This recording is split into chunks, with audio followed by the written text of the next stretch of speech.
एक बार की बात है, एक प्यारा सा हिरन अपनी माँ से बिछड़ जाता है। वह पूरे जंगल में ढूंढता है, पर उसकी माँ उसको कहीं नहीं दिखाती।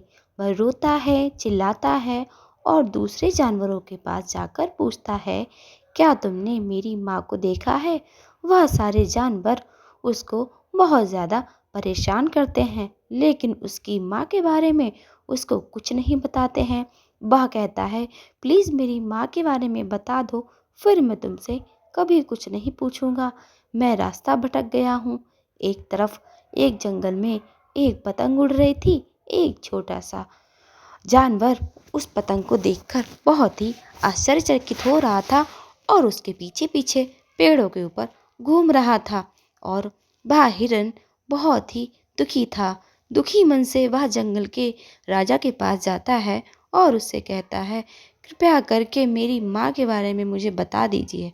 वह जंगल के राजा कहते हैं, तुम तो बहुत ही सुंदर हो, चलो क्यों ना तुमको राजा बना दिया जाए और कुछ शक्तियाँ तुमको दे दी जाएं, जिससे तुम इस जंगल का उद्धार करोगे और जंगल पे आने वाले संकटों को दूर करोगे।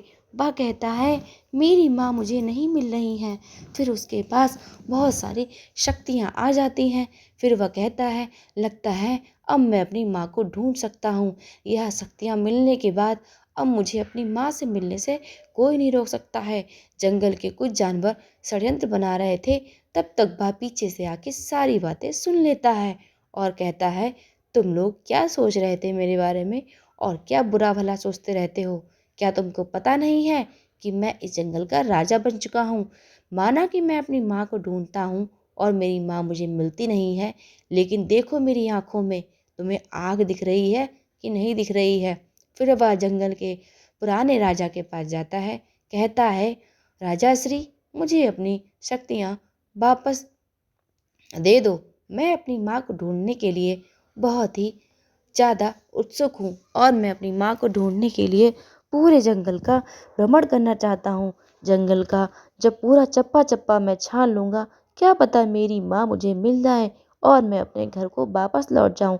प्यारा सा सुंदर सा हिरन चिल्लाता चिल्लाता उस छोटे से जानवर के पास पहुंचता है, जो वह जानवर पतंग ढूंढ रहा था। पेड़ों पे कूद कूद के वह देखता है कि यह जानवर कर क्या रहा है। पतंग तो वहाँ आसमान में उड़ रही है, यह पेड़ों पे क्यों लटक रहा है? तब तक वहाँ पे जो पुराने बहुत ही भयानक जानवर थे, वह उसे डराने के लिए आ जाते हैं। वह कहता है, शांत रहो शांत, मुझे परेशान नहीं करो, मैं सबका काम करूँगा, लेकिन मेरी माँ को मिल जाने दो, मैं माँ के लिए परेशान हूँ।